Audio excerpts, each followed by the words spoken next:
it was somebody in the marketing department, and I knew them very well. And I said, and take a look at these photos. Every single one of the photos that your company posted are photos of Asians in Asian roles. How do you know if you belong at work? What if it's as simple as you feel like you can make a mistake without the fear of losing your job? Now, we often think that belonging comes from a position in an orchestra, an invitation to perform somewhere, or maybe even being colleagues with this or that person. We could not be more wrong. What's happening there is affiliation, not belonging. Affiliation is external, what others see on the outside, and belonging is a feeling on the inside. We often confuse the two. What if we're so used to affiliation that we don't really know what belonging feels like? That's something to think about. I met this amazing lady, and she was like, you have the raw goods, and you could possibly do this. So that was basically it.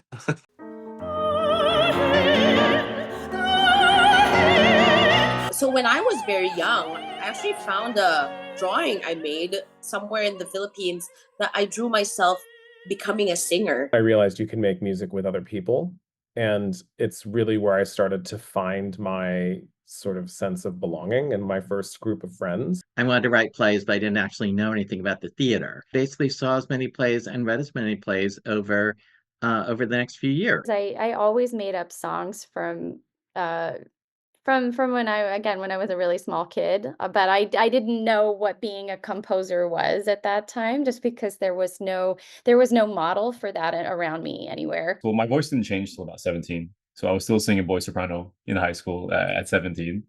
It's funny being in the soprano section and doing that. I won the competition, and won like $5,000, and I'm like, what? Really? That's amazing. One of the judges, Dr. Cortina, who became my teacher until now. She's still my teacher in New Orleans. She started, hey, you can come to our school, and why don't you, we'll get you free tuition, and you'll get a free ride all through college. It's like, oh, not bad. No, I went to a conservatory for clarinet performance, and I thought I was going to be in an orchestra, and I was set on it. I was, practicing 6 hours every day, ready to do it. The only reason I sing is because I just wasn't a good enough violinist. I dropped a geometry class and decided that day, I'm gonna walk around other parts of the campus. Came across this building, and I heard singing, like outside, not just individual, but group singing. It's like, oh, and then I went to that classroom and I saw all of these people in the classroom singing the same song. It was not in English. So I prayed to God to show me his answer. And then after I prayed, I opened my eyes and I looked up the sky and I saw a word in Korean, 3 syllables word, 음악가, which means musician. So it was so clear. So I saw the sign, I heard his voice. So I started taking voice lessons the next day, and then until now, I never looked back and doubted. I loved musicals, and I thought that was what I would do. And then the interesting thing that happened is that the opera world was more open to the sort of cross-genre experimentation and trying things out, and also just the use of the voice. Classical voices are so flexible and can do so many different things. Just seeing how the human voice unamplified can create so much power and move people in such a way. And if opera can do that, then that's something that I want to do, because I feel like that can actually, it can change people. I loved the combination of, stagecraft and characterization combined with classical music, which I loved the sort of complexity and the emotional impact that it had on me. It's such a holistic art form. You need literally an entire village to come together and put everything together and to make everything function. It's like magic. And so I'm doing this, and all of a sudden, I thought, oh my gosh, I can feel everything. It was surreal. It was like, and this is before the days of virtual reality. It was like I felt like if I was an architect and I was standing in my building that I am building and I could feel every single pipe, I could feel all the wiring, everything. It was the most incredible feeling. And really, it's like playing a very beautiful and very complicated video game. So my teacher at Columbia said you should look into opera because you read music, you speak all those opera languages, and opera's industry is more open to international artists. It really was my parents who suggested I try stage direction as a career path. They said you have a really unusual visual gift. You remember everything. You have photographic memory and you have great people skills. Maybe try stage direction. Well, my father actually, he never really taught me because it's very hard for a parent to teach their own children, particularly their own profession. Very inspiringly speaking, I my childhood memory with him, under a very dim light, writing music, and he actually wrote a lot of songs. So he would sing his songs, but he doesn't have a good voice, so he often sing not so in tune. But that was the memory of me, you know, of him writing music. But another thing I should credit my dad is when I was a little, he always said to me, you should be a composer. So that was something always in my mind when I thought of what I should do in the future. I fell in love right away. And I was like, this is what I'm meant to be doing. And I graduated with a voice degree in 3 years and knew that I was hungry. I knew that I wanted to sing. It was something that I felt like I couldn't give up. I've been like a rock in that regard. Like, nope, I think this is what I want to do. I'm going to make it work. Somehow I'm going to make it work. Being on a bigger stage where the lights are just, they're basically blinding you as long as you can still see the conductor and everyone else you need to see. Like, I love it. I love it. It combines everything that I love. I love theater, and I love the dramatic side of singing. I feel this kind of just like intoxicating. I actually briefly went back to engineering for a quarter at Stanford, and then I decided, you know what? No, I want to sing. I was singing already. I was getting some work. At that point, there weren't as many new operas being commissioned and premiered. So I became one of the few people who actually had experience writing opera libretti, and particularly in the context of, a big show like the kind you would do at the Met. And so people started offering me other things. We got a big grant, so that gave me that gave me the fire under me to complete it. And that one opera that I wrote then led to everything else that I've done composition-wise. I am a dancer and an Asian American activist. It just so happened that those with more power and who actually know about opera really valued the things that I had to say. I think I don't even want to know if I want to call it talent. I feel very comfortable on stage. I feel very comfortable diving into the world, and I feel comfortable acting, and I feel comfortable getting into character and whatnot. What I don't feel 100% confident, I guess that's the way to describe it, is, like I said, I didn't grow up hearing that I had a good voice. I know it's loud, and I know that I have techniques to sing. I have a big range. I have like almost a 4-octave range, and so I can get into a bass range. I can go, and then I have a high tenor range. I could sing, on a good day, I could sing like a high E flat, high E natural. But so I have that, but I never thought I had a pretty voice or like a voice that people want to listen to, if that makes any sense. I remember like first staging rehearsal that we got to stage at the venue in Hawaii, in Honolulu. I had a tunnel vision moment where, and I love doing a lot of things, but I remember my vision specifically going like this. And I remember I like looked up and I said, okay, you put me on this path. I didn't choose it. You did it. I'll go. I'll go full board. So we kind of chose each other, music and me. This has always been the calling. This is what I want to do. And then the rest is history. It's been over 27 something years. It's my happy place. And I never look back. You know, opera is like the more I do, the more I get involved in opera, the more I fall in love with this art form. So I never look back. In the span of 10 years, I had sung Suzuki over 150 times, plus a bunch of other, Asian identifying roles. And I had sung 3 non-Asian roles.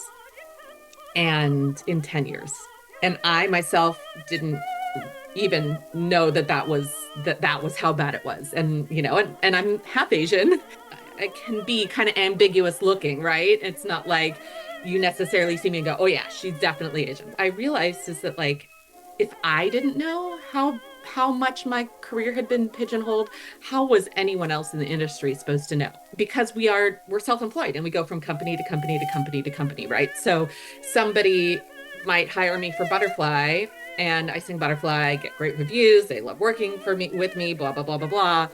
And then maybe they don't think about me again for the next 8 years until they do Butterfly again. Like, oh yeah, Nina's really great, right? And so, but they haven't also realized that every other role that I've sung has also been Suzuki for the last 8 years, right? All they think about is their one company. And so I started to think about what it would mean for me to speak up about this. My friend who was at this opera company said, you need to speak up about this because you've been in the industry long enough that people know you and trust you and know that you're wanting to help and not cancel. And so she helped me compose a social media post that talked a lot about my experience as an Asian singer and just to create awareness and talk about it because it was something that wasn't really being talked about. I was so scared to make that post, but I did. And within that first week or 2 weeks, I think I had, 3 or 4 offers for non-Asian roles in upcoming seasons. And I think that first season back, I had 5 non-Asian roles. And I was like, oh my gosh. Some of it is just creating awareness, right? Like people weren't aware that this was what was happening. And it really kind of opened my eyes to how much opportunity I had to open doors for other people as well. But I never grew up, hearing that I had a great voice or you have a wonderful voice. I'd never heard that. And music, no, art, no, I was always told I was bad at it. So, but now I think they were lying. But They didn't want you to get into music. no. I mean, the story is my grandmother, my maternal grandmother passed away in spring of 2000. I was dragged to a chorus rehearsal in fall of 2000. So the story, just kind of the saying in my family now is, then grandmother called you because she was an opera singer. And I did not know that. Yeah. So Western opera. opera, yes. It's really, really daunting to set out on that path when you don't have the blessing of your own community. And some people have more supportive structures than others. I was very lucky. I had very, very cool parents. My mom was the one who convinced my father, so he let me go. They have been supportive because studying music in Korea at that time, I mean, still, it's not really cheap. So they had to financially support and emotionally support. So they did, yeah, everything. My dad, from a young age, have always said to me, do whatever you want in this life and I will always be your rock. To this day, and he still says that to me. And the idea of doctor, lawyer, accountant, that kind of hard professions in Asian American communities nowadays was not really the same in China back then. My mom is a doctor. Actually, my father's income was more than my mother. So in that sense, being a composer, being an artist, is not a profession that parents would discourage their children to be. It was surreal. The regionals this year was on my grandma's birthday, and then my dad's death anniversary was on the day of the finals. And so was just crazy. They dreamed of this with me. So my family is not musical at all. Career in the arts is still kind of foreign for our culture. My dad, who was Chinese, didn't really understand it, and obviously, like there was clearly not going to be money doing this. I was double majoring in medicine, of course, typical Filipino kid. Like, oh, just be a nurse, or be a physical therapist. That was sort of my trajectory. So I indulged my mom and my dad. My parents begged me to finish biomedical science, and I said, I don't really think there's there's a time limit on that. Even if in my 40s, if I wanted to go back to school and do biomed, I can, but music is time sensitive. And they are very traditionally Asian oriented parents where status symbols are important and like achievement is important, making money is important. He said, you speak German, you speak Chinese, both international banking languages, and you live in New York City. Why are you not invited? I mean, they would have been thrilled if I was like a neurosurgeon, but that didn't happen. And my kind of anecdotal story of Asian moms, it was a matinee. She saw all the performances. And after one matinee, we're walking back from Lincoln Center to my apartment at 98th, which is not a terrible walk, but she said, well, I'm going to stop inside this store and get some groceries. And I was like, okay, well, I'll just go on ahead. I'm kind of tired. And she turns to me and she says, why are you tired? All you did just stood there. Find the people who understand what you're going through so that you don't feel so alone. Find the people who will support you and say, yes, it's right for you to want to follow your passion. It's right for you to listen to that inner voice, that even though this is so foreign from perhaps how you've grown up, so foreign from the kind of music that you were brought to, listen to. Not that they don't worry. Of course, parents always want the best for their children, want their lives to be easy. And, but Yeah. I know if the sky falls, they got me.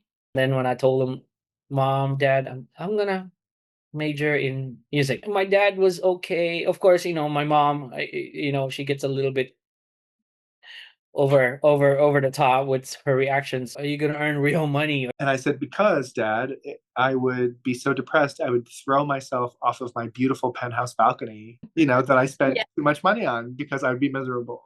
There was no one who was actively performing opera in Singapore as a career.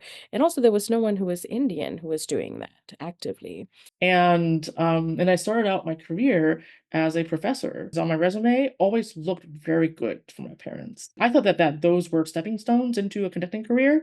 And so I really want to get out of those roles. But for my parents, they were like, oh, you've made it. Like, you're set for life. It's right to listen to that inner voice about what direction you want to go in any situation, but especially in the arts here, in opera specifically. One of my major challenges with my parents is that they want to be supportive, but they don't know how to, and then we don't value the same things because of what they see as important. I did not see as important. Yeah, but I think he's really come around. Well, I told him that it's. I think I'll be okay. My late dad, who passed away in 2017, he's always been very supportive, and no matter what you do, son, I'm behind you. In the end, they were just like, oh, we just want you to be really happy and not get in too much trouble.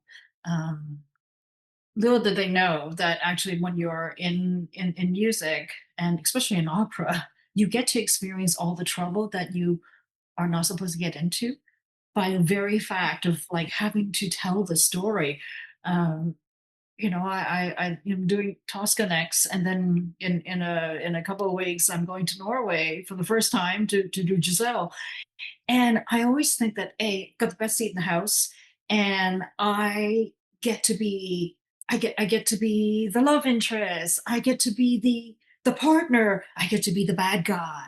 I get to be everything. And it really is you're experiencing and you're living it as it is happening. Once I start writing opera, I realized this is an an area, a genre that I feel I'm so at home with, I'm so familiar with, but I did not know why. Uh, but of course, I remember sometimes when musicians playing my music, they would tell me even is chamber music, instrumental work, but there's certain kind of lyricism in the music.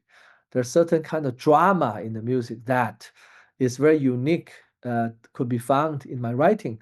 But then I thought back, you know what? That's very interesting. This kind of drama and lyricism was in my music all along.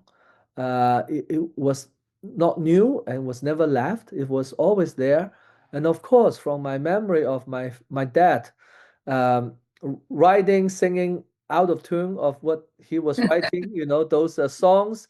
But also my mom, actually, she's a doctor, and but she loves singing. She has a much more beautiful voice.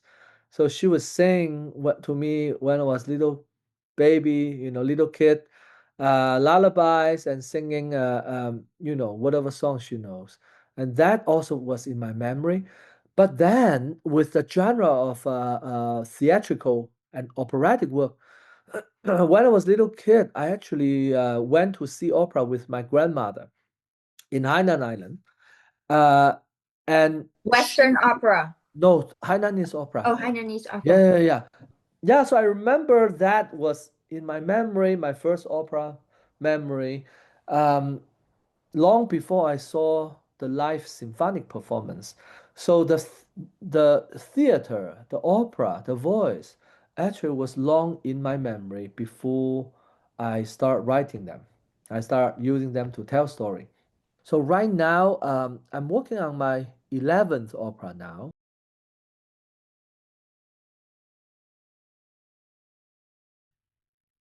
It's not like something that will make you rich. Maybe if you become really, really famous, like, Franco Corelli or Pavarotti, yes, of course. My mom's like, "Oh, you're living a bohemian life. I don't know if that's very stable." And I was like, "It's signs of success, mom." Your family wants you, they wish you stability and security. And those our career, it's not based on stability and security. Yeah, the higher calling is awesome. Performing is great. Singing is great. Communicating to the audience is great, but you still got to eat. It's doable, but it's not going to be the easiest. During the pandemic, I taught online voice lessons. I sold coffee. I sold cakes. And I was blessed because I was living with my mom. And so I didn't have to pay rent. Figuring out the best way to maintain sustainability in an industry that's hundreds of years old, but like for some areas is pretty fresh, is kind of like incredibly important. For us, we have to continuously work on our craft so that we will always appear employable and usable. We're always thinking about 2 years, 3 years ahead. We want to make sure that we have, work. Sometimes I think about that. I'm like, what else am I gonna do in life now? Because I've kind of worked so hard at this career, and I don't know what else to do. I was reading through my journals the other day and I saw a part in my day where I was like, I don't, money is so tight. I don't even know if this career is still worth it. And then a month later I win a competition and I'm like, okay, maybe Worth it. maybe it can be sustainable. Maybe I am good enough for this career for it to be worth it. My upbringing was founded on this idea that America is a place that welcomes people who have talent and are hardworking, and that's been my experience in one generation. The way my parents grew up versus what they were able to provide to my sister and me in just one generation has been an America that I was very proud of.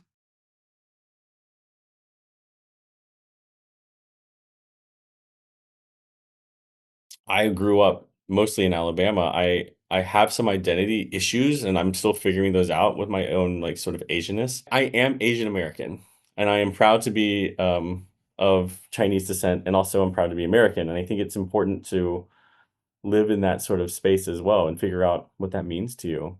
especially as an Asian American, because you travel and you're Asian. Okay, you're American, but you're Asian. But you get asked typical questions like, "Oh, where are you from?" So, but where are you really from? Their psyche is, yeah, you're from America, but you don't look American. Okay, well, fine. I'm from the Philippines. My bloodline is Filipino. Asian and Asian American are also different groups of people. Asian who grew up and raised and actually went to school all the way until college in China are different than people who born and raised in America who have Asian parents, say second generation Americans, who are, we may look very similar or in a way that we relate very strongly, but culturally we're actually from a different group.